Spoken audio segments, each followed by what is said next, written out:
Assalamualaikum warahmatullahi wabarakatuh. Perkenalkan, nama saya Rizka Agustiana, CGP Angkatan 11, Kabupaten Batang. Kali ini saya akan memaparkan aksi nyata 1.4 budaya positif.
Assalamualaikum warahmatullahi wabarakatuh. Waalaikumsalam warahmatullahi wabarakatuh. Alhamdulillahilladzi arsala rasulahu bil huda wa dinil haq liyudhhirahu 'ala dini kullihi wa kafa billahi shahida. Asyhadu an la ilaha illallah wa asyhadu anna Muhammadan abduhu wa rasuluh. Rabbi shrah li sadri wa yassir li amri wahlul 'uqdatam min lisani yafqahu qawli. Amin. Amma ba'du. Yang terhormat Kepala Sekolah SMP Negeri 1 Ngingsing Ibu Trisari Hidayunisanti MPD, yang saya hormati Ibu beserta Bapak Guru, calon guru penggerak Angkatan 11 SMP Negeri 1 Ngingsing, serta rekan-rekan yang saya cintai dan saya banggakan. Pertama dan terutama, marilah kita panjatkan puja dan puji syukur kehadirat Ilahi Rabbi yang telah melimpahkan rahmat, memberikan kita nikmat sehat, sehingga pada siang hari ini kita bisa menghadiri acara diseminasi budaya positif modul 1.4 calon guru penggerak Angkatan 11 SMP Negeri 1 Ngingsing, Jumat 23 Agustus 2024, tanpa ada halangan suatu apapun. Kedua kalinya sholawat serta salam senantiasa dihaturkan pada junjungan kita Nabi Agung Muhammad Sallallahu Alaihi Wasallam, yang telah membawa risalah hidup Islam pada kita semuanya, dan mudah-mudahan kita termasuk umatnya yang nanti akan mendapatkan syafaat di yaumil akhirat. Amin, amin, amin, amin ya rabbal alamin. Bapak Ibu hadirin yang saya hormati, sebelum acara diseminasi budaya positif calon guru penggerak Angkatan 11 SMP Negeri 1 Ngingsing tahun 2024 kita mulai, akan kami bacakan susunan acara sebagai berikut. Acara yang pertama pembukaan, acara yang kedua sambutan Kepala Sekolah SMP Negeri 1 Ngingsing, acara yang ketiga doa, acara yang keempat adalah acara inti diseminasi budaya positif. Acara yang kelima, umpan balik dan tanya jawab. Dan acara yang keenam, penutup atau kesimpulan. Marilah kita buka acara pada siang hari ini dengan bacaan basmalah bersama-sama. Bismillahirrahmanirrahim. Mudah-mudahan Allah meridhai dan memberikan kelancaran kegiatan kita pada siang hari ini sampai paripurna nanti. Bapak Ibu hadirin yang saya hormati, acara yang kedua, sambutan Kepala Sekolah SMP Negeri 1 Munsing kepada Ibu Trisari Ida Yulisanti MPD dipersilakan. Assalamualaikum warahmatullahi wabarakatuh. Waalaikumsalam warahmatullahi wabarakatuh. Alhamdulillah wassalillah la haula wala quwwata illa billah. Bismillahirrahmanirrahim. Sadri wa yassir amri wahlul 'uqdatam min lisani yafqahu qawli. Amma ba'du. Bapak Ibu yang saya hormati, wabil khusus CGP Angkatan 11 dari SMP 1 Grising, Ibu Anita Sari, Ibu Isatu Nasihat, dan Ibu Rizka yang saya hormati. Mari Bapak dan Ibu semuanya, kita siang hari ini sampai saat ini masih diberikan sehat dan sempat mengikuti kegiatan diskriminasi ini. Kalau keadaan saya walafiat tak berat suatu apa, kita syukuri Bapak Ibu ya. Alhamdulillah. Salawat dan salam semoga tetap tercurah pada junjungan Nabi Agung Muhammad Shallallahu Alaihi Wasallam yang sangat kita nantikan besok syafaatnya di yaumil akhir. Amin. Bapak Ibu, sungguh berbahagia hari ini ketika teman kita akan mendiseminasikan tentang budaya positif modul 1.4. Pernah temirem deh. Sudah pernah dengar belum budaya positif? Sudah tahu ilmunya? Belum. Oh, belum. Hanya baru mendengar. Itu angkatan 11 sih.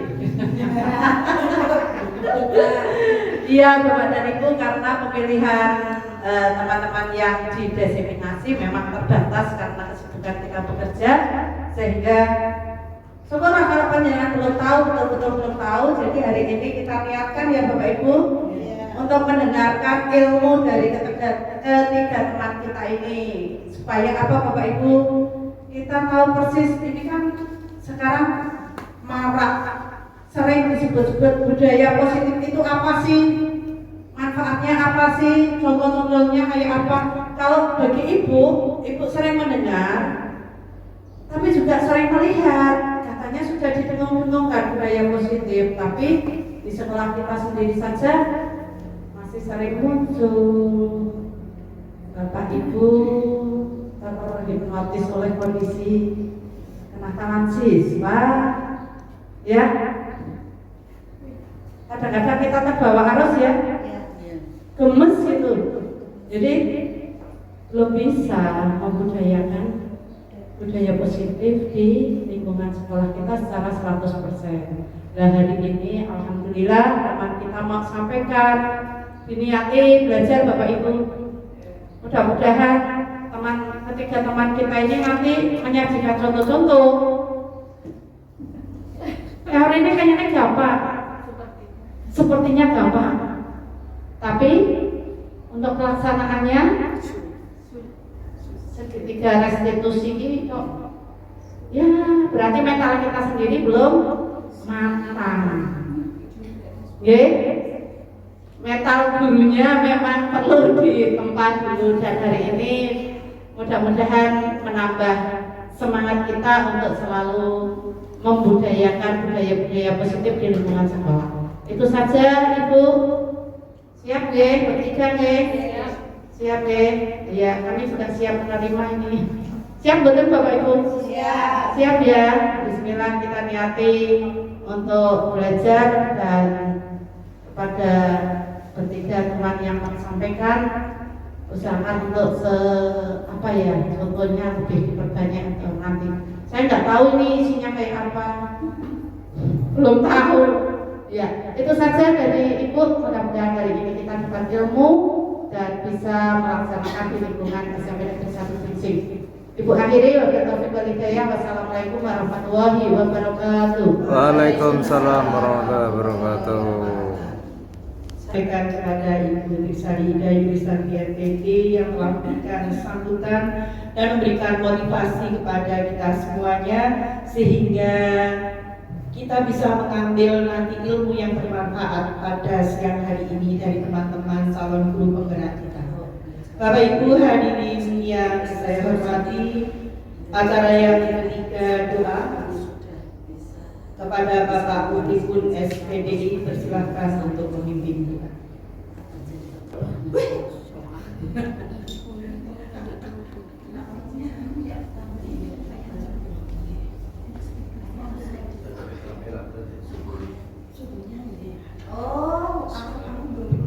Assalamualaikum warahmatullahi wabarakatuh. Waalaikumsalam warahmatullahi wabarakatuh. Sama-sama kita berdoa untuk lancarnya kegiatan di siang hari ini, dan semoga apa yang disampaikan mendatangkan manfaat bagi kita semua, dan khususnya nanti bisa kita laksanakan untuk anak-anak kita semua juga. Untuk semua ini, mari bersama-sama kita berdoa semoga Allah meridhoi wa lisabati Rasulillah. Al-Fatihah. A'udzubillahi minasyaitonir rajim. Bismillahirrahmanirrahim. Alhamdulillahirabbil alamin. Arrahmanir rahim. Maliki yaumiddin. Iyyaka na'budu wa iyyaka nasta'in. Ihdinas siratal mustaqim. Siratal ladzina an'amta 'alaihim ghairil maghdubi 'alaihim waladdallin. Amin. Assalamualaikum warahmatullahi wabarakatuh.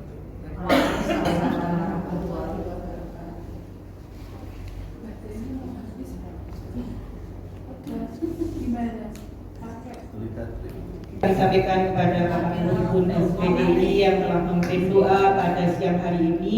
Mudah-mudahan Allah meridhai dan memberkahi kita, apa yang kita dapatkan nanti bermanfaat. Amin. Bapak Ibu hadirin yang saya hormati, acara yang keempat adalah acara inti penyampaian diseminasi budaya positif calon guru penggerak Angkatan 11 SMP Negeri 1 Ngelingsing. Yang pertama, penyajian pertama akan disampaikan oleh Ibu Isatun Nasiha SPD. Kepada Ibu Isatun Nasiha SPD dipersilakan.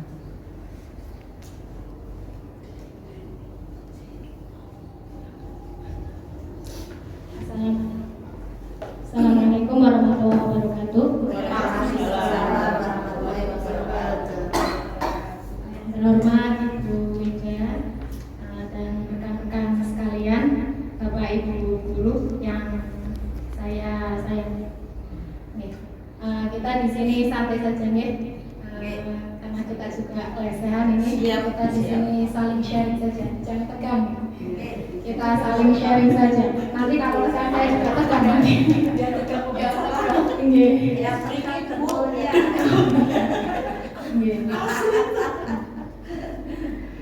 Di sini kami bertiga akan mendeseminasikan modul 1.4 tentang budaya positif. Ada saya sendiri Isabel Nasiha dan rekan saya Ibu Rizka Agustiana dan Ibu Anita Sari. Selanjutnya dalam disiplin dalam budaya positif itu ada pokok pemaparannya, yaitu antara lain ada 6 ya. Yang pertama yaitu disiplin positif dan nilai-nilai kebajikan. Terus yang kedua teori motivasi, hukuman dan penghargaan. Terus yang ketiga keyakinan kelas. Keempat kebutuhan dasar manusia dan dunia berkualitas. Kelima posisi kontrol guru. Terus yang keenam segitiga restitusi. Nanti di sini saya akan memaparkan materi yang pertama dan kedua, yaitu disiplin positif dan nilai-nilai kebajikan serta teori motivasi. Next. Sebelumnya, ini mungkin Bapak Ibu sudah pernah mendengar apa yang dimaksud budaya positif di sekolah. Kira-kira Bapak Ibu sudah pernah mendengar dan tahu ada yang mau menyampaikan pendapatnya? Terus yang kedua, apa yang dimaksud disiplin positif?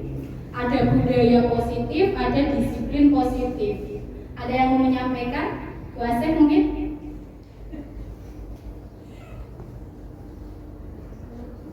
Setahu saya yang dimaksud dengan budaya positif itu segala perilaku yang sifatnya positif yang ada di sekolah. Berarti ini kebaikan yang dilakukan oleh baik itu siswa, guru, TU dan kepala sekolah yang dilakukan di sekolah yang mencerminkan sikap-sikap positif.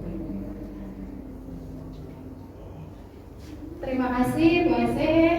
Ya, luar biasa sekali ya. Ternyata Bu Asep sudah mengetahui apa sih budaya positif, apa sih disiplin positif itu.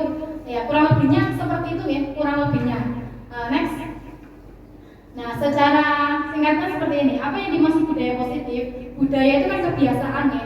Jadi budaya positif adalah kebiasaan yang terjaga sebagai perwujudan dari nilai-nilai atau keyakinan universal yang diterapkan di sekolah. Jadi budaya itu kebiasaan positif itu yang berkaitan sama nilai-nilai keyakinan yang mereka yakini. Terus yang dimaksud disiplin positif itu apa sih? Disiplin positif adalah menumbuhkan disiplin yang didorong dalam diri anak tanpa hukuman dan penghargaan.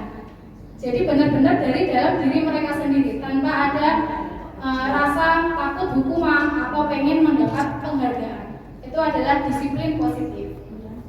Next. Selanjutnya, pemati lagi ya. Coba apa yang dimaksud disiplin positif di sekolah? Kalau tadi kan disiplin positif secara umum.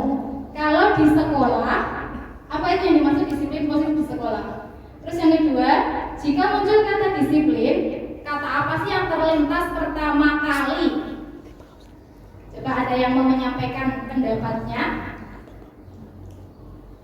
Bu Juni mungkin?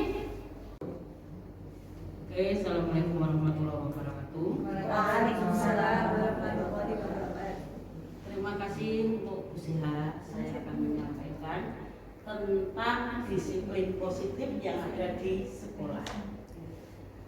Disiplin positif di sini berarti kan menginginkan kepada peserta didik atau siswa untuk melaksanakan segala aturan yang ada di lingkungan sekolah, di mana siswa ini tidak ada pandang bulu, dalam artian tidak ada si A anaknya siapa, si B anaknya siapa untuk memiliki apa ya istilahnya perbedaan, tapi semua siswa untuk menerapkan disiplin yang ada di lingkungan sekolah. Contohnya setiap hari Senin siswa untuk mengikuti upacara bendera. Berarti di sini kan ditekankan semuanya ya. Terus ada lagi disiplin yang lain, misalnya disiplin dalam mengerjakan tugas. Itu juga ada kaitannya di lingkungan sekolah. Berarti intinya dalam disiplin positif menurut saya bahwa setiap siswa ataupun peserta didik berarti memiliki hak dan kewajiban berkaitan dengan kedisiplinan ataupun taat pada peraturan yang berlaku, khususnya di lingkungan sekolah. Terima kasih, mungkin itu yang saya sampaikan. Assalamualaikum warahmatullahi wabarakatuh. Kalau dengar kata disiplin, yang terlintas dalam pikiran Bu Juni itu apa? Disiplin itu Satu kata aja. oh disiplin hanya satu kata. Enggak, yang terlintas dalam pikiran benak Bu Juni itu apa kalau dengar kata disiplin? Oh disiplin berarti harus keras. Disiplin itu keras. Keras. Saya keras. Keras. Apa yang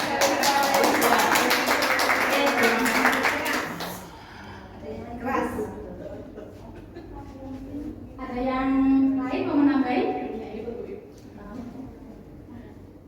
Kalau menurut saya, menurut Ibu, disiplin itu yang terlintas di otak saya. Kalau disiplin berarti teratur.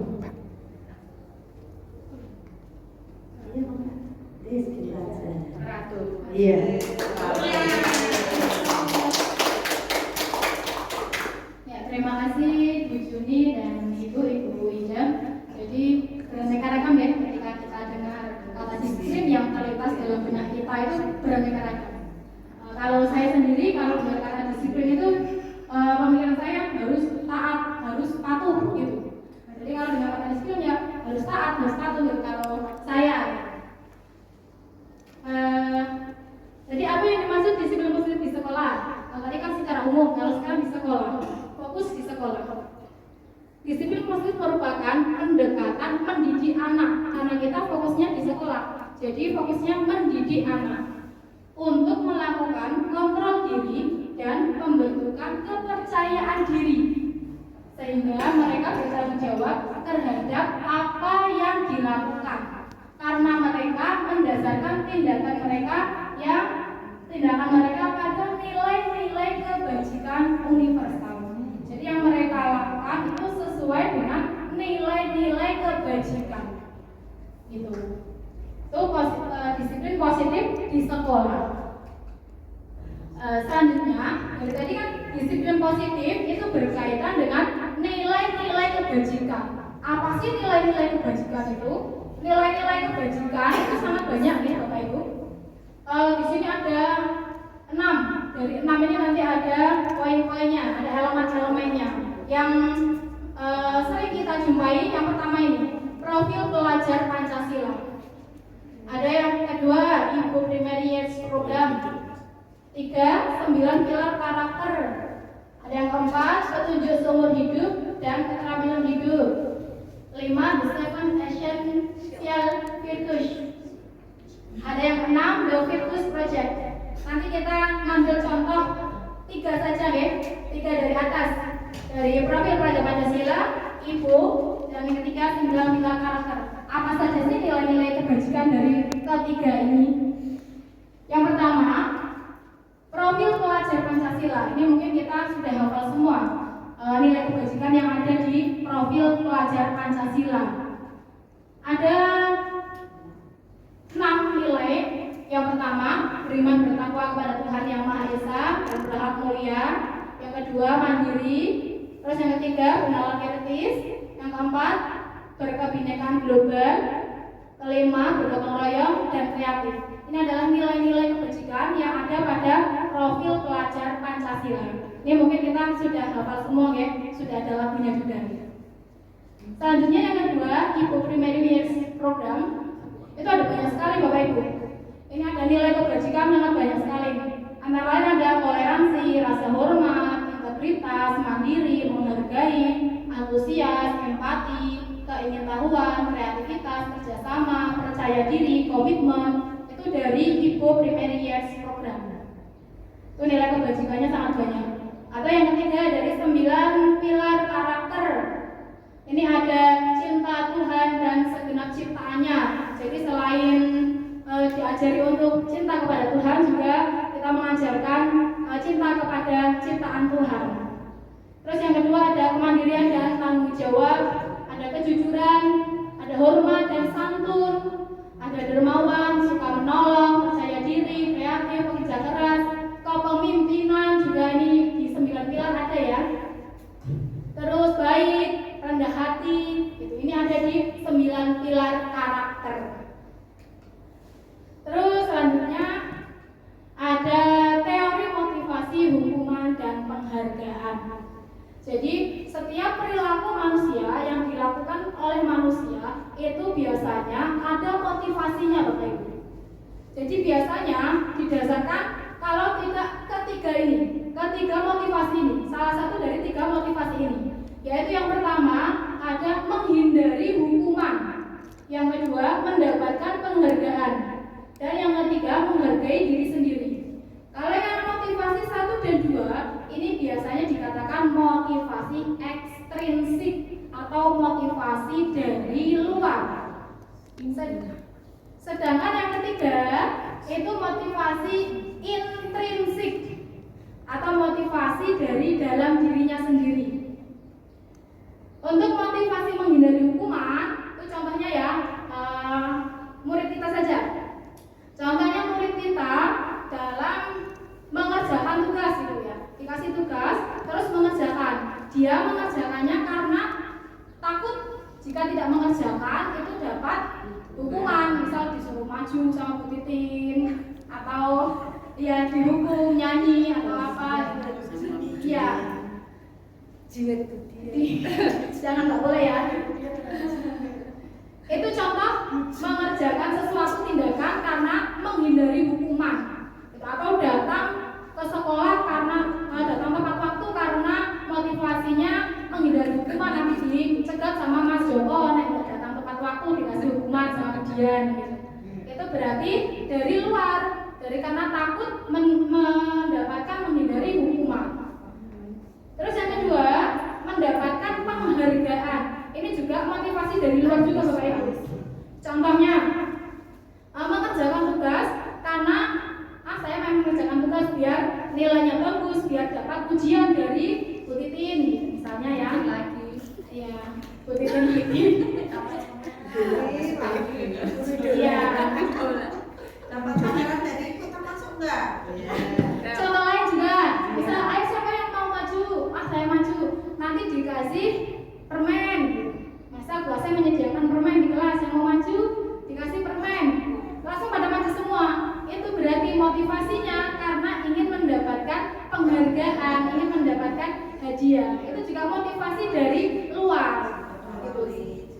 Terus yang ketiga, menghargai diri sendiri. Nah, ini yang susah Bapak Ibu. Motivasi yang dari dalam diri sendiri ini yang paling susah. Jadi anak itu benar-benar sadar bahwa datang tepat waktu itu yang harus, itu tanggung jawab saya, harus datang tepat waktu.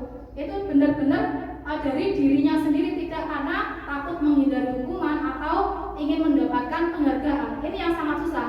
Kadang saya juga susah ini menghargai diri sendiri, ini motivasi dari menghargai diri sendiri ini. Iya. Ini yang paling susah ini. Ya, dari ketiga motivasi ini, kesimpulannya apa Bapak Ibu? Bahwa motivasi yang paling bagus itu adalah motivasi yang dari. Ya baiklah Bapak Ibu, itulah pemaparan saya tadi tentang disiplin positif dan teori motivasi. Jadi disiplin positif itu harus kita jalankan ya Bapak Ibu. Gimana sih kalau disiplin positif itu tidak dijalankan di sekolah? Kira-kira apa yang terjadi? Sekolahnya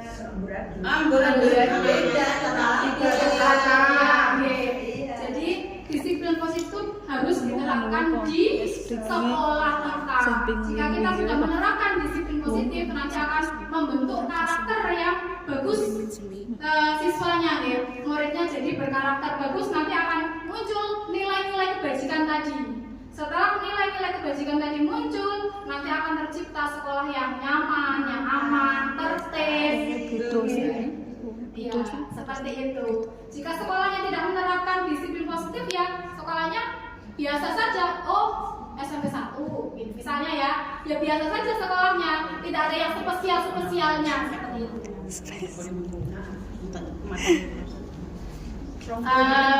Mungkin itu saja pemaparan dari saya nih. Nanti materi selanjutnya akan disampaikan oleh Bu Anita Sari. Kepada saya akhiri, wassalamualaikum warahmatullahi wabarakatuh. Waalaikumsalam warahmatullahi wabarakatuh.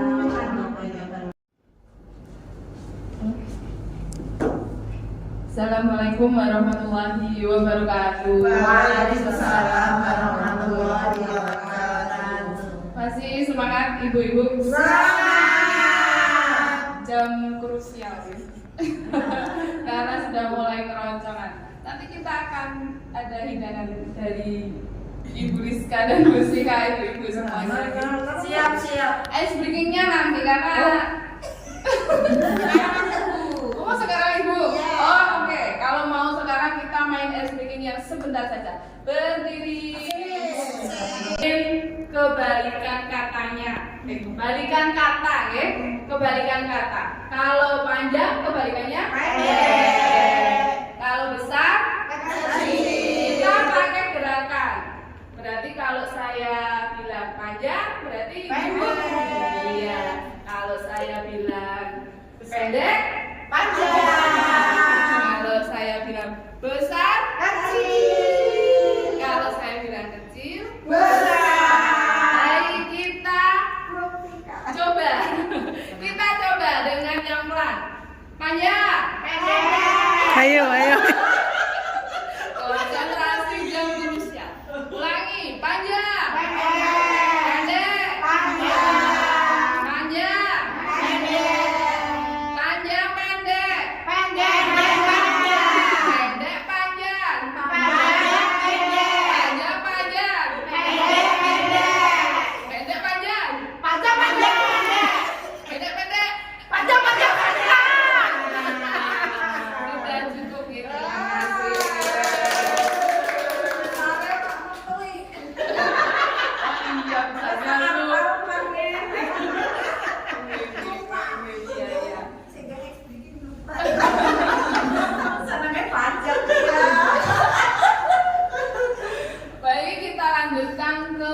yang kedua nih Bapak Ibu, Ibu-ibu. Materi yang kedua yaitu tentang keyakinan kelas. Yang kedua adalah kebutuhan dasar manusia dan dunia berkualitas. Yang saya garis bawahi hanya kebutuhan dasar manusia saja. Oke, selanjutnya yang ini. Ada keyakinan kelas. Sebenarnya keyakinan kelas untuk semakin kesini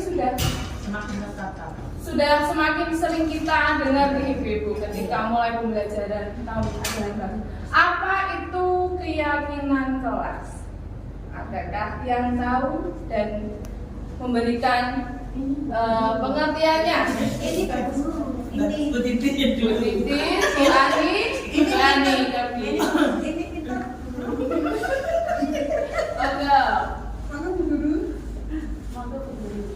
keyakinan kelas.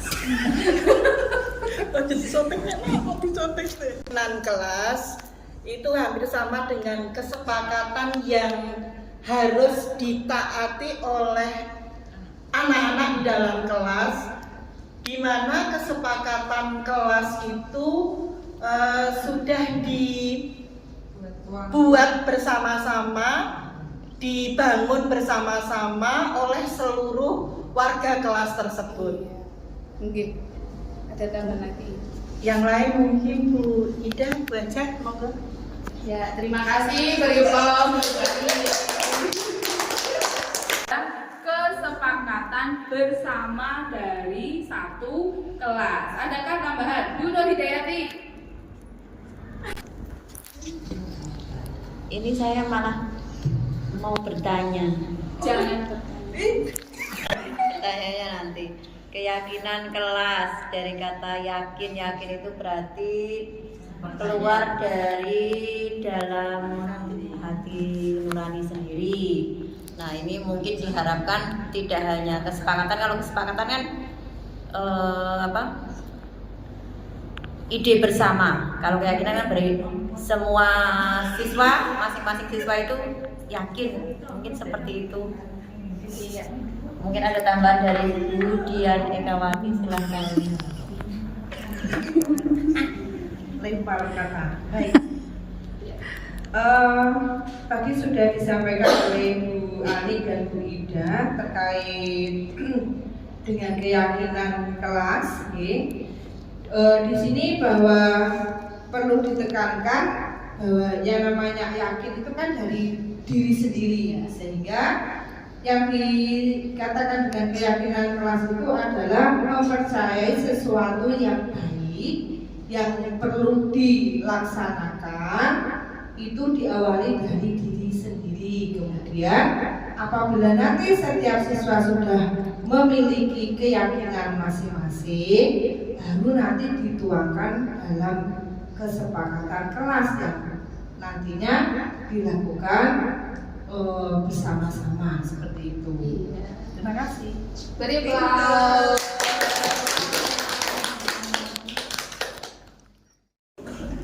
Terima kasih untuk Bu Ani, Bu Nur Hidayati, dan Bu Dian. Betul, keyakinan kelas itu adalah menumbuhkan dari dalam diri siswa masing-masing. Masih ada kaitannya dengan motivasi yang ada di materi 1 deh, Ibu-ibu. Tadi materi 1 itu motivasinya semuanya sekarang kita harus menumbuhkan motivasi intrinsik, bukan ekstrinsik lagi. Kalau saya masih ekstrinsik, berangkat pagi karena takut gerbangnya ditutup.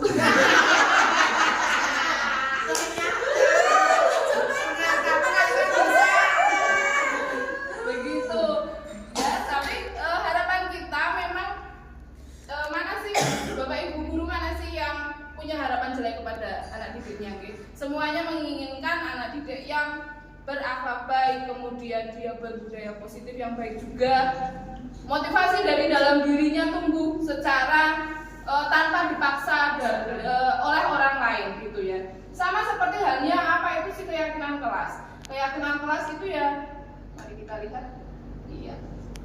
Ini nih, keyakinan kelas adalah nilai-nilai universal, nilai-nilai umum yang lebih besar yang telah disepakati bersama, begitu. Jadi biasanya kita lakukan di awal tahun ajaran baru. Mengapa keyakinan kelas? mengapa tidak peraturan kelas saja? Mengapa keyakinan kelas, bukan peraturan kelas sekarang? Kalau dulu masih ada peraturan kelas gitu. Kalau sekarang kita merubah bahasanya ke dalam bentuk keyakinan kelas. Adakah yang mau berpendapat tentang Saya.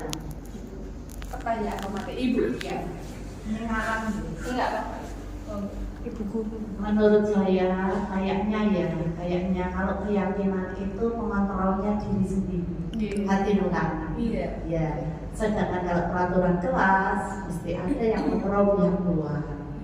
Jadi keyakinan kelas lebih ya kesadaran menjalankan apa yang sudah disepakati bersama secara sadar sendiri. Sedangkan peraturan kelas itu ada pengontrolnya dari pihak luar. Biasanya kalau ada pengontrol dari pihak luar sering terjadi gesekan. Gesekan jika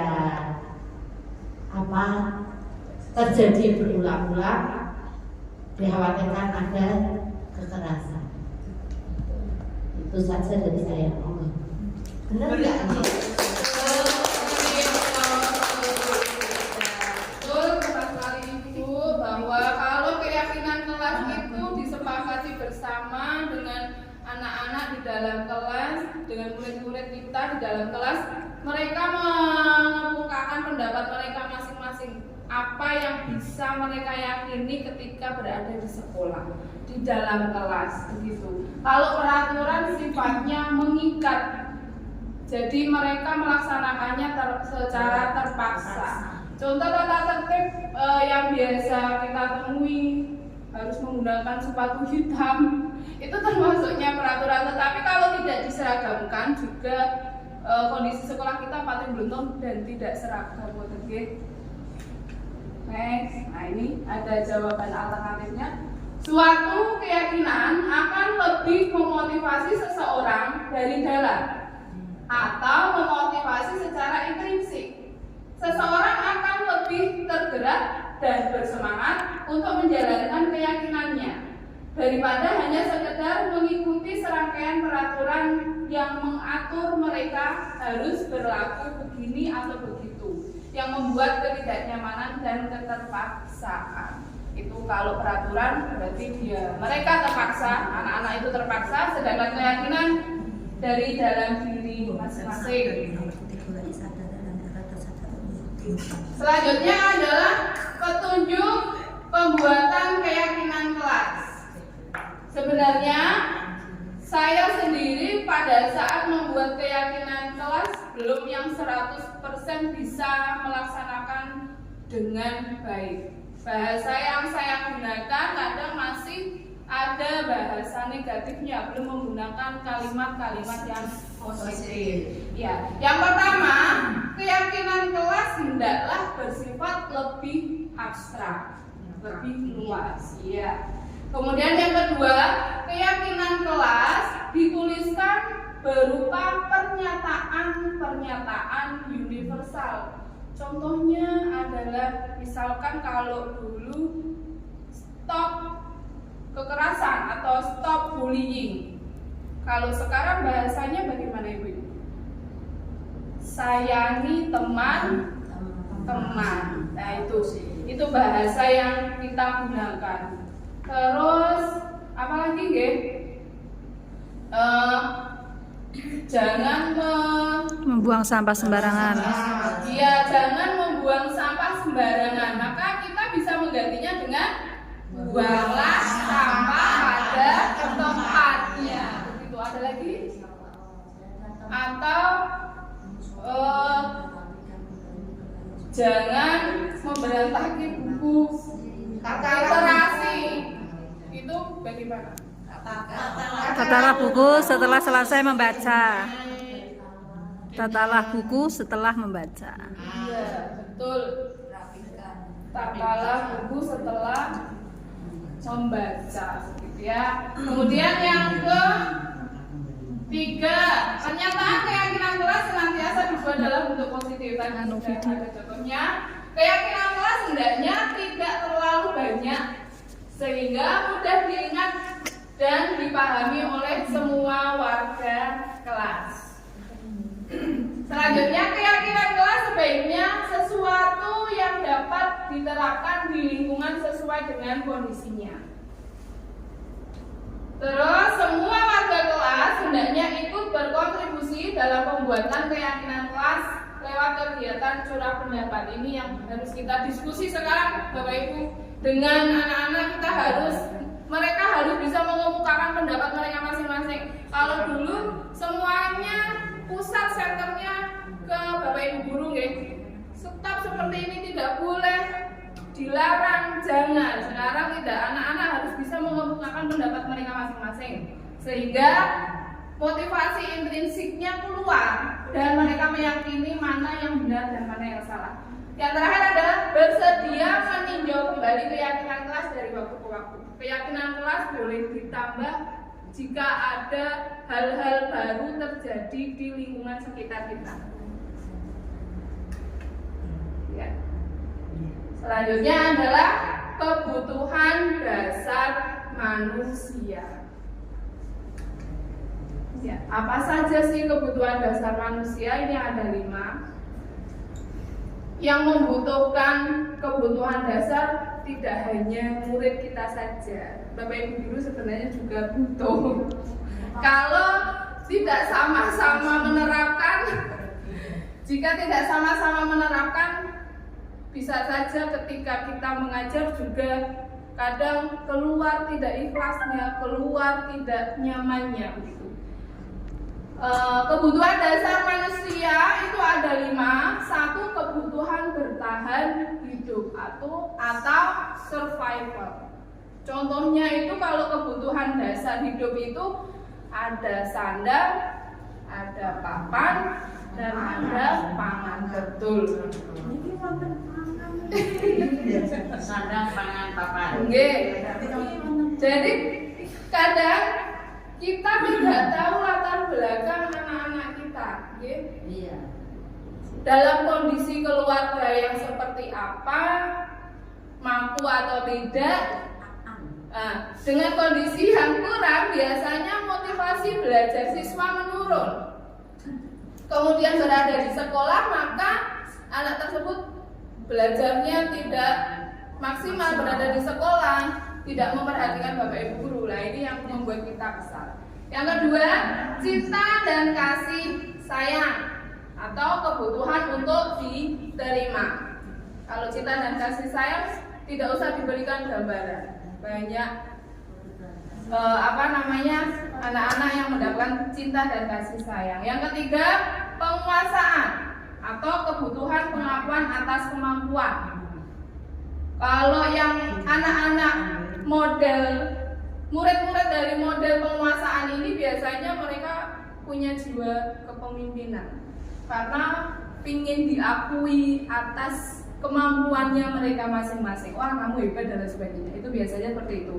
Yang keempat adalah kebebasan atau kebutuhan akan pilihan. Kalau sekarang yang saya temui Bapak Ibu di kelas 7G itu ada anak yang susah sekali duduk. Ketika belajar susah sekali duduk, jadi mungkin ini yang mereka butuhkan adalah kebutuhan dasarnya, kebebasannya terenggut. Gitu. Jadi pada saat belajar di dalam kelas, bahkan pada saat diskusi dengan teman, ya dia mengikuti saya keliling ke kelompok yang lain, ikut mengawasi begitu. Jadi karena susah saja itu. Nanti kalau kebebasannya pengen keluar kelas. Nah itu bisa. Itu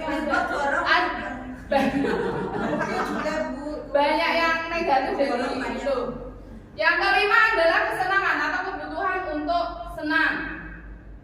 Kalau ya biasanya kan kalau dari dulu saya sukanya sama guru ini, jadi ketika masuk pelajaran itu dia baik-baik saja. Saya tidak suka dengan ibu guru itu. dan dia tidak semangat. Nah, itu namanya adalah kesenangan dari kebutuhan anak. Seperti itu. Begitu pemaparan dari saya. Ada tanggapan ibu-ibu? Tanggapannya nanti.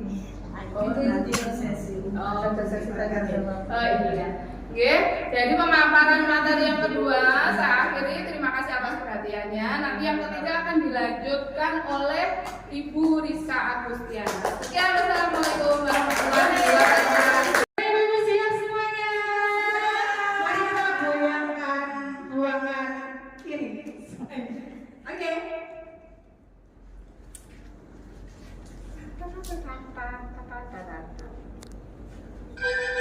Five, four.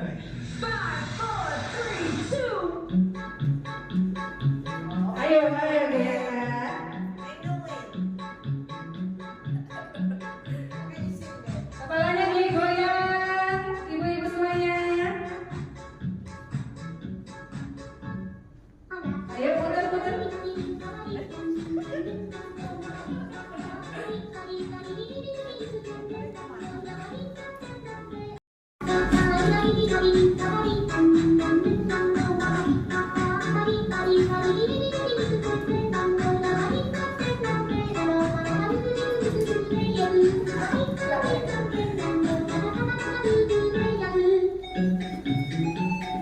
Putar lagi, Bu.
Oke, terima kasih semuanya. Semoga ini membantukan kita ya dari teman-teman. Alhamdulillah. Baik, kita lanjut ke materi selanjutnya yaitu posisi kontrol guru. Pernahkah ibu-ibu pernah mendengar posisi kontrol guru? Ada yang pernah mendengar semuanya? Belum. Oke. Baik, kalau belum berarti kita akan membahas ini supaya kita paham cara detailnya apa itu posisi kontrol guru.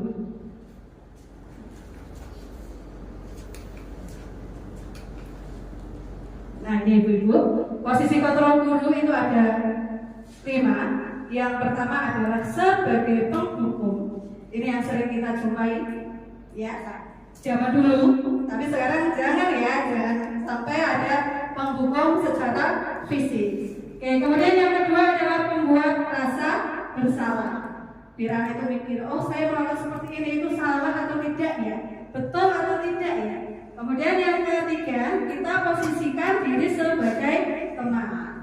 Nah, untuk selanjutnya pemantau dan yang terakhir adalah sebagai manajer. Seperti apakah posisi kontrol guru dari 5 itu? Mari kita bahas satu-satu. Posisi yang pertama adalah sebagai penghukum. Di sini seorang penghukum bisa menggunakan hukuman fisik maupun verbal. Verbal ini berarti menggunakan apa ibu-ibu? Kata-kata yang menyakiti anak itu sekarang jangan melakukan hukuman yang seperti itu. Kemudian ada suaranya biasanya tinggi. Ayo siapa di sini yang pernah? Wah, hampir suara pertama guru matematika. Harus semangat kita. Terus semangat, tapi bagus ya. Dengan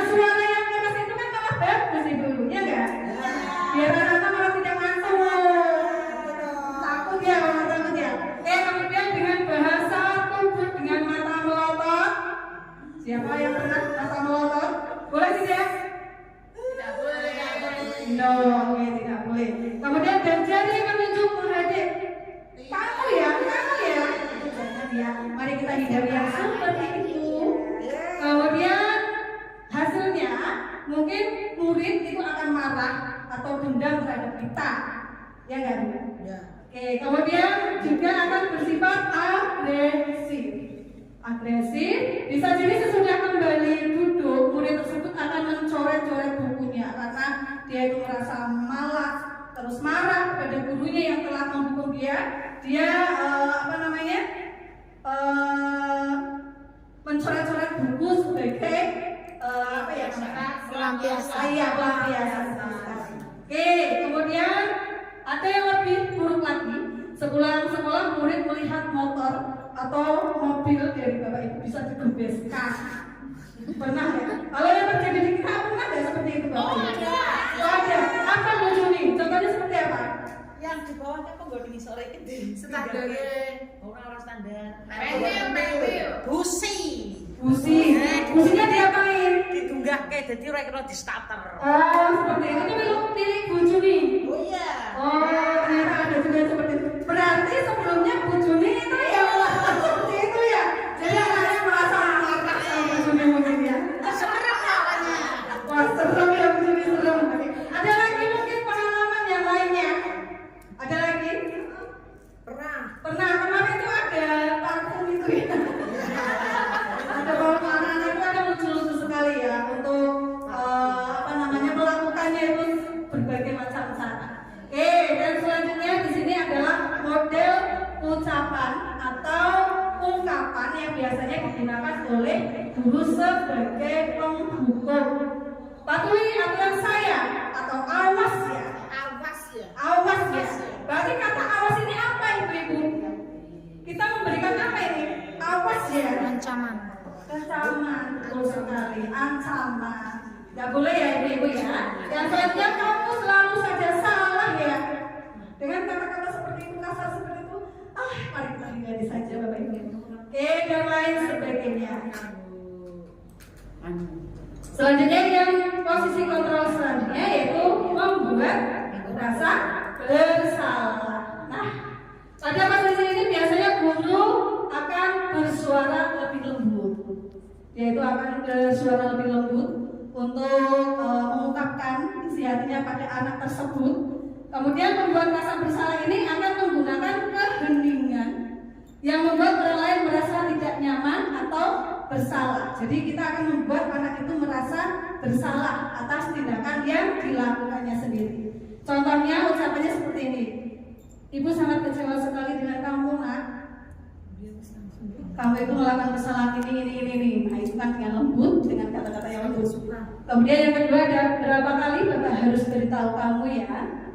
Gimana coba kalau orang tua kamu tahu bahwa kamu berbuat seperti ini, bagaimana perasaannya? Nah ini akan memunculkan rasa bersalah anak tersebut. Kemudian di posisi ini murid akan memiliki penilaian diri yang buruk tentang dirinya sendiri.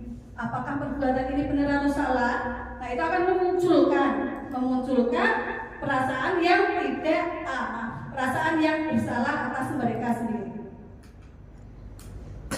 Posisi kontrol yang selanjutnya adalah kita memosisikan diri sebagai teman.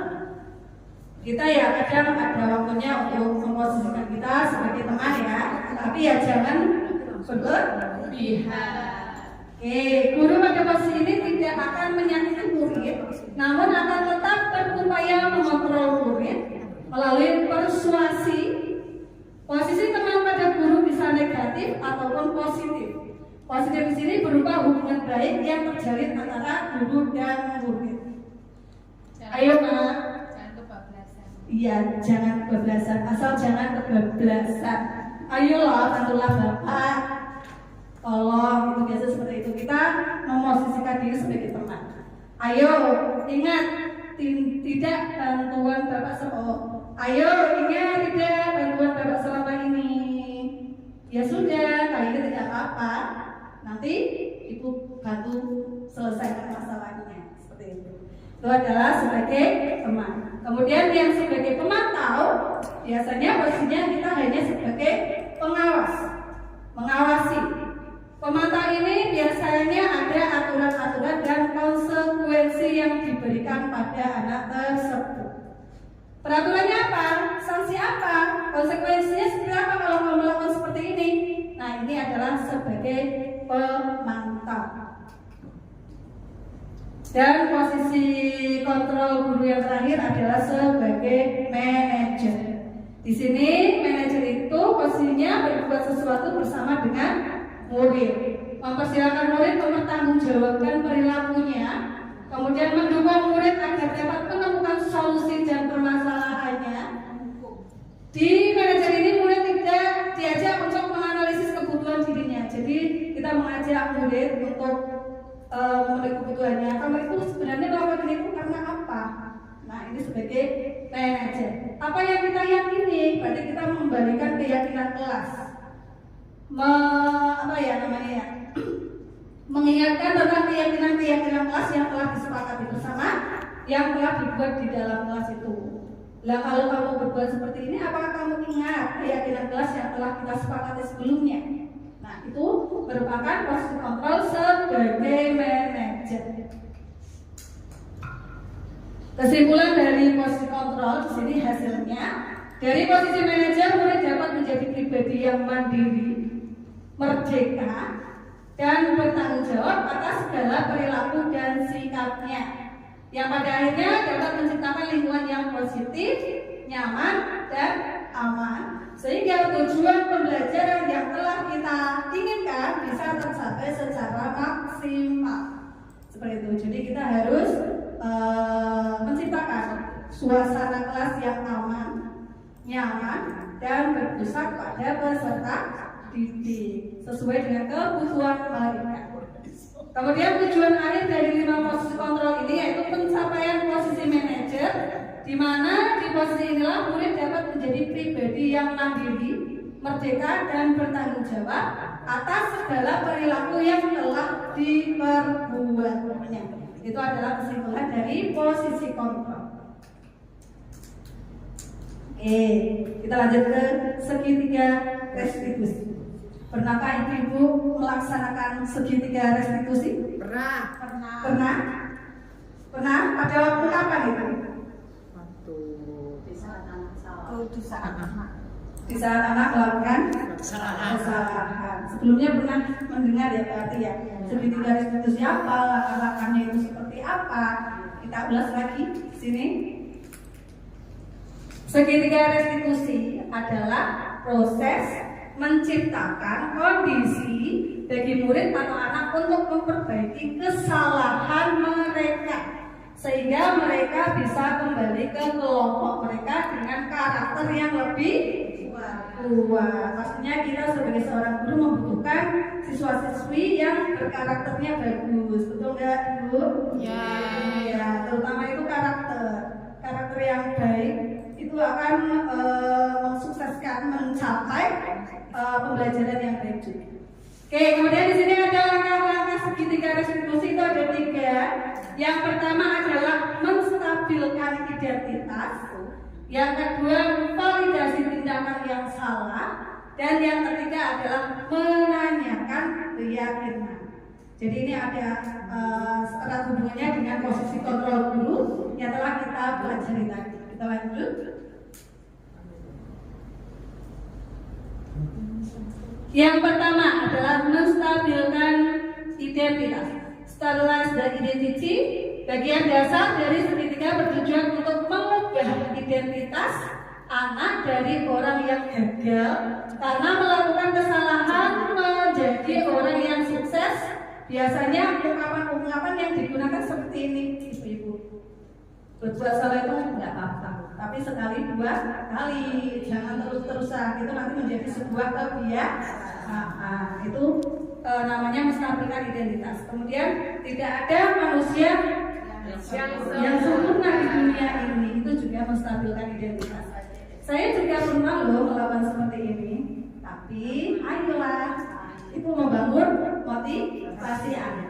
Kemudian yang kedua adalah validasi tindakan yang salah. Jadi setiap tindakan kita dilakukan dengan suatu tujuan, yaitu dengan memenuhi kebutuhan dasar. Tadi kebutuhan dasar ada berapa ibu-ibu? 5. Ada 5. Masih ingat ya? Oke, kemudian di sini ada beberapa kata yang biasanya digunakan. Padahal kamu bisa melakukan yang lebih baik, yang lebih buruk dari ini ya. Ini kan berarti kan secara halus tapi ngena di hati. Kemudian yang selanjutnya, kamu pasti punya alasan kenapa kok melakukan seperti ini. Jadi ini kita itu mencari latar belakang kenapa anak-anak itu melakukan hal tersebut. Berarti dalam validasi tindakan ini kita mencari alasan kenapa kok anak-anak seperti ini ya, dengan kata-kata atau ungkapan yang contohnya seperti tadi. Kamu mulai mempertahankan sikap itu, tapi kamu harus menambahkan sikap yang baru yang lebih positif. Oke, selanjutnya. Dan segitiga restitusi yang terakhir adalah menanyakan keyakinan. Tadi sudah dibahas tentang keyakinan kelas. Kalau anak salah, melakukan kesalahan, kita mengingatkan kembali dengan keyakinan kelas yang sudah dilaksanakan atau disepakati. Kamu tahu konsekuensinya apa melakukan seperti ini? Menurut kamu itu bagaimana? Apakah melanggar kesepakatan kelas yang telah kita sepakati dulu? Nanti anak jawab, iya Bu. Coba bagaimana? Apa yang dilanggar? Apa yang belum kamu lakukan? Seperti itu. Itu adalah tentang menanyakan keyakinan atau seek the belief. Seperti itu ibu-ibu. Terima kasih materinya. Oke, dari saya, dari kami, sekian presentasi yang bisa kami hadirkan. Terima kasih. Wassalamualaikum warahmatullahi wabarakatuh. Waalaikumsalam warahmatullahi wabarakatuh. Materi kita dalam acara diseminasi budaya positif, mudah-mudahan kita bisa mengambil manfaat, kita terapkan nanti dalam kita membimbing dan mengarahkan anak didik kita. Bapak Ibu hadirin yang saya hormati, acara yang kelima, umpan balik dan tanya jawab. Sekaligus kita pandu Ibu. Ya, kita pandu. Untuk umpan balik dan tanya jawab, yang pertama saya buka 2 termin ya Bu. Ya, termin yang pertama 2 penanya bisa disampaikan atau bisa ditanyakan kepada ketiga pemateri pada siang hari ini, bisa ke Bu Rizka, Bu Isatun, dan ke Bu Anita Sari. Saya buka termin yang pertama. Yang pertama monggo Bida.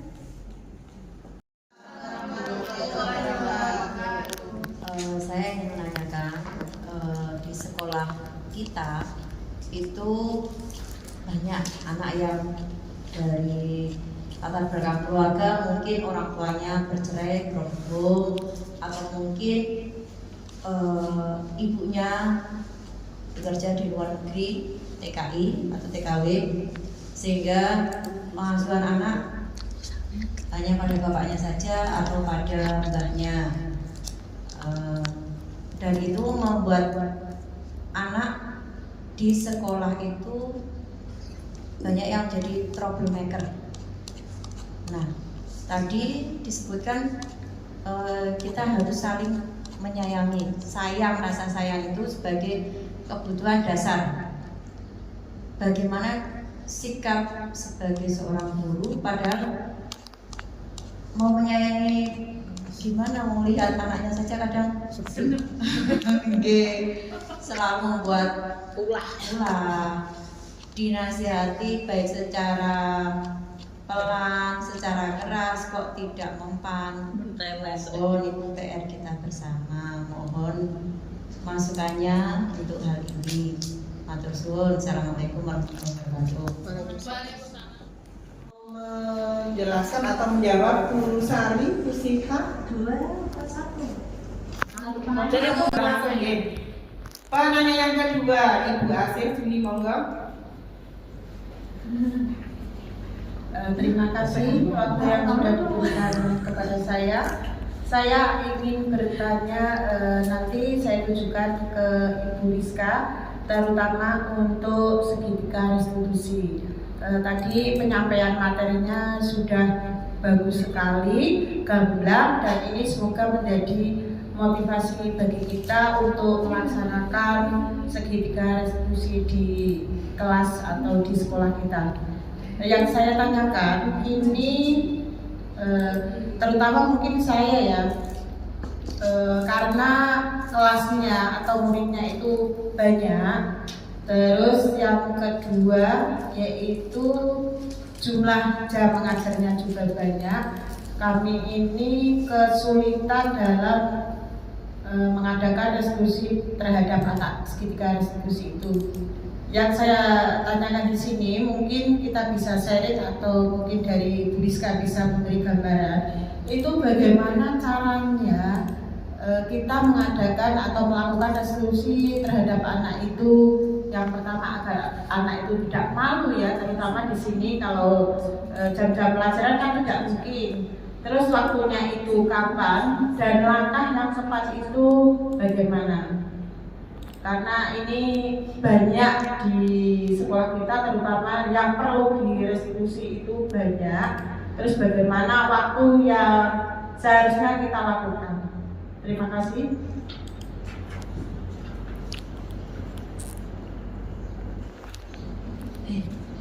Terima kasih kepada Ibu Asih Suniastuti. Dua-duanya sudah menyampaikan beberapa pertanyaan. Yang pertama dari Bu Nur Hidayati Sarjana Sains. Ditujukan untuk siapa Ibu? Pertanyaan yang pertama Bu Anita Sari. Moga Bu Anita Sari tentang bagaimana sikap kita sebagai seorang guru untuk menyayangi anak-anak yang troublemaker tadi ya Ibu ya. Moga Ibu Sari. Terima kasih atas pertanyaannya dari Bu Nur Hidayati. Betul sekali. Ketika anak-anak mengalami broken home dari rumah ya, sudah motivasinya sudah tidak ada dengan mereka dari rumah itu. Kalau sudah melihat kondisi orang tua yang sudah berpisah, walaupun masih sehat semua berpisah, tetapi kan anak-anak inginnya melihat bapak dan ibu berada dalam satu rumah begitu. Itu saja sudah mengumpulkan satu motivasi intrinsik dari dalam diri anak gitu. Untuk belajar saja sudah susah dari rumah ketika melihat orang tuanya jauh. Apalagi berangkat ke sini bertemu dengan teman-temannya yang dia rasakan, mungkin yang dia mau itu di sini tempat pelampiasan dari rumah, sehingga ketika merasa nyaman di sini, yang penting saya berada di sekolah itu nyaman gitu. Solusinya bagaimana? Mari ayo kita bersama-sama berkolaborasi dan menanamkan 5 dasar kebutuhan